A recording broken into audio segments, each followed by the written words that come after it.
ہونا تو یہ چاہیے تھا کہ دین اختیار کرتا، لیکن یہ گھاٹی پر سے گزرا ہی نہیں۔ دوسرا مطلب یہ ہے کہ گھاٹی میں گزرنا چونکہ مشکل ہوتا ہے، گھاٹی چونکہ دو پہاڑوں کے درمیانی راستے کو بولتے ہیں، اور اس میں سے نکلنا بسا اوقات بہت زیادہ مشکل کا سامنا کرنا پڑتا ہے۔ تو جس طریقے سے گھاٹی سے گزرنا مشکل ہے، اسی طریقے سے دین پر عمل کرنا بھی مشکل ہے، لیکن چونکہ آخرت سامنے ہے، آخرت کا عذاب بھی ہے، اس سے بچنے کا سبب بھی یہی ہے، اس لیے مشکل کو اختیار کرنا پڑے گا۔ اور مشکل کو کیوں اختیار نہ کیا جائے؟ بھئی انسان تو بنا ہی مشکل میں ہے، ابھی بتایا تھا کہ انسان تو بنا ہی مشقت میں ہے، تو دین پر عمل کرنا بھی مشقت ہے۔ کیسے مشقت ہے؟ آپ کہیں گے دین تو آسان ہے، دین آسان ہے، بہت اچھی بات ہے، لیکن نفس کے خلاف تو ہے۔ اسی کو مشقت سے تعبیر کیا ہے کہ فجر کی نماز میں انسان کا جی نہیں چاہتا کہ میں اٹھ جاؤں، جی تو ہم آتے ہیں، ہمارا بھی نہیں چاہتا، کسی کا بھی نہیں چاہتا کہ نماز پڑھ لے، لیکن چونکہ ہمارے سامنے آخرت ہے، نبی کی تعلیم ہے کہ نبی نے فرمایا ہے کہ نماز نہیں پڑھو گے تو یہ تمہیں سزا ملے گی، یہ سزا ملے گی، تو وہ خوف اور وہ ڈر ہمیں مسجد تک لے آتا ہے۔ اسی طریقے سے دین کا کوئی بھی عمل ہو، نفس کے چونکہ خلاف ہے، اس لیے اندر سے نفس نہیں چاہتا کہ میں عمل کروں، لیکن چونکہ آخرت کا ڈر ہے، اس وجہ سے آدمی کرتا ہے، اور اس پر ڈبل ثواب ملتا ہے پھر عمل کرنے کا اور اللہ تعالیٰ سے ڈر کا۔ چونکہ اللہ تعالیٰ سے ڈر بھی یہ بھی مطلوب ہے، یہ بھی مقصود ہے کہ اللہ سے ڈر پیدا ہونا چاہیے، جو اللہ سے ڈر گیا وہ کامیاب ہو گیا۔ تو یہ گھاٹی میں کیوں داخل نہیں ہوا؟ وما ادراک ما العقبہ، اور تجھے کیا معلوم کہ گھاٹی کیا چیز ہے، یعنی دین اسلام کیا ہے؟ تو اب اس کی 3 چیزیں بیان کی جا رہی ہیں، بنیادی چیزیں۔ فک رقبہ، وہ غلام کو آزاد کرنا ہے، یعنی بہت بڑی چیز ہے، غلام کو آزاد کر دیا۔ چونکہ پہلے زمانے میں لوگ غلام بنا لیا کرتے تھے، اللہ کے نبی صلی اللہ علیہ وسلم تشریف لائے تو آپ نے آزادی کے فضائل بیان کیے۔ چنانچہ حضرت ابوبکر صدیق رضی اللہ تعالی عنہ نے بہت سے لوگوں کو آزاد کرا دیا۔ حضرت بلال حبشی رضی اللہ تعالی عنہ کو حضرت ابوبکر صدیق نے ہی آزاد کرایا، تو بہت بڑے فضائل ہیں۔ اسی طریقے سے آج چونکہ غلامانہ زندگی نہیں ہے، لیکن چونکہ آج بہت سارے لوگ بے قصور سلاخوں کے پیچھے ہیں، اگر کوئی ان کی آزادی کے لیے، ان کی رہائی کے لیے کوشش کرتا ہے مال کے اعتبار سے، اور اگر اس کی اتنی حیثیت ہے تو اپنا استعمال کر کے، یعنی کسی نہ کسی ذریعے سے اگر ان کو رہائی دلا دیتا ہے تو وہ بھی اس میں آ جائے گا۔ چونکہ میں نے بتایا تھا کہ قرآن کریم قیامت تک کے لیے ہے، یہ ایک زمانے کے لیے نہیں ہے، یہ قیامت تک کے لیے ہے۔ تو اگر آج کوئی ایسے لوگوں کو رہائی دلانے کے لیے کوشش میں لگتا ہے زبان کے ذریعے سے یا مال کے ذریعے سے، تو وہ بھی اس میں آ جائے گا، اس کو بھی ثواب ملے گا۔ او اطعام فی یوم ذی مسغبہ، اور بھوکے کو کھانا کھلانا، یہ بھی بہت بڑی بات ہے۔ دیکھیں جب آدمی کے پاس مال آتا ہے تو وہ غریب کو بھول جاتا ہے، تو یہاں بتا دیا کہ نہیں، غریب کو نہیں بھولنا چاہیے۔ ایمان کے ساتھ ساتھ اللہ تعالیٰ نے جو نعمتیں دی ہیں ان کے ساتھ ساتھ اپنے غریبوں کو یاد کیا کرو، اور بھوکوں کو کھانا کھلاؤ۔ کھانا کھلانے سے مراد یہ نہیں کہ کھانا ہی دو، ہو سکتا ہے اس کی کوئی اور بھی ضرورت ہو تو اس کو پورا کر دیا جائے۔ یتیمن ذا مقربہ، اور یتیم رشتہ دار کو، اور مسکین، ایسا مسکین جو خاک آلود ہو، یعنی بہت زیادہ اس کے پاس کچھ ہے ہی نہیں، تو ان سب کا خیال رکھنا چاہیے۔ ان سب کو کھانا کھلانا یا ان کی ضروریات کو پورا کرنا، یہ ایمان کا اور دین کا بنیادی عمل ہے، یہ اس لیے اس کو یہاں بیان کیا گیا ہے۔ اور یتیم جو کہ رشتہ دار بھی ہو،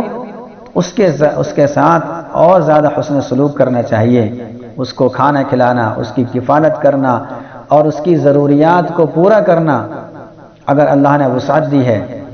تو اس میں ڈبل ثواب ملے گا، ایک تو بھوکے کو کھانا کھلانے کا ثواب مل جائے گا، اور ایک رشتہ دار کے ساتھ حسن سلوک کر رہا ہے اس کا بھی الگ سے ثواب ملے گا، تو ڈبل ثواب ملے گا۔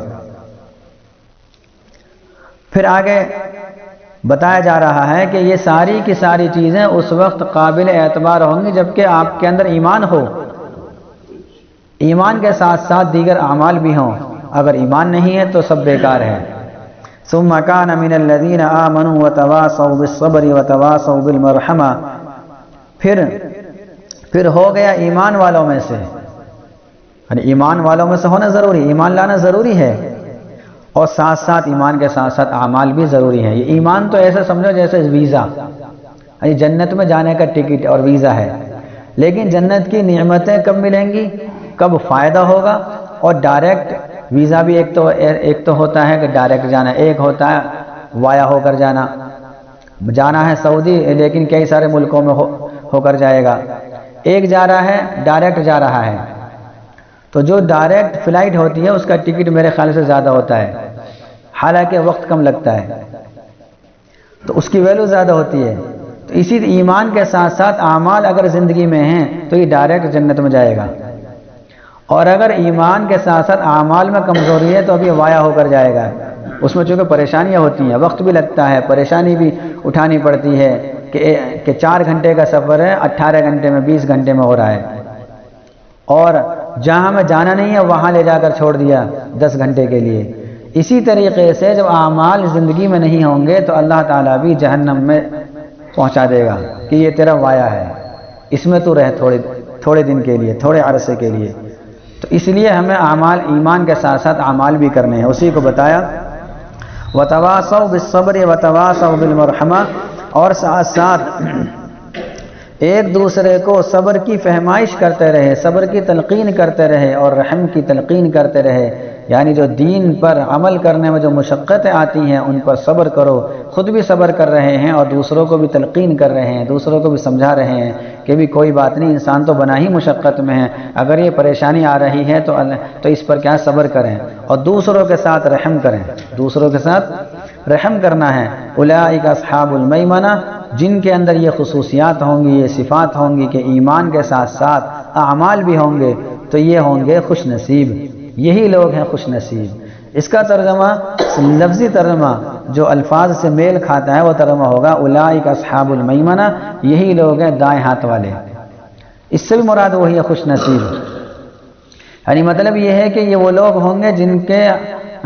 جن کا نامہ اعمال دائیں ہاتھ میں دیا جائے گا، اور جن کا نامہ اعمال دائیں ہاتھ میں مل جائے وہ خوش نصیب ہوتا ہے۔ والذین کفروا بآیاتنا هم اصحاب المشأمہ،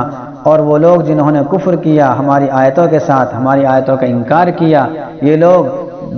منحوس ہوں گے، بائیں ہاتھ والے ہوں گے، بائیں والے ہوں گے، یعنی ان کا نامہ اعمال بائیں ہاتھ میں دیا جائے گا، اور جن کا نام اعمال بائیں ہاتھ میں دے دیا جائے تو وہ بڑا بدنصیب ہوگا، اس سے زیادہ بدنصیب کوئی نہیں ہو سکتا ہے۔ علیہم نار مؤصدہ، یہ اتنا بدنصیب ہوگا کہ اس کو آگ میں داخل کر دیا جائے گا، اور آگ میں داخل کرنے کے بعد میں آگ کو جہنم کو اوپر سے بند کر دیا جائے گا، تاکہ جہنم کی جو تپش ہے وہ اندر ہی رہے اور یہ اندر ہی جھلستا رہے، اس کی تپش باہر نہ نکلے،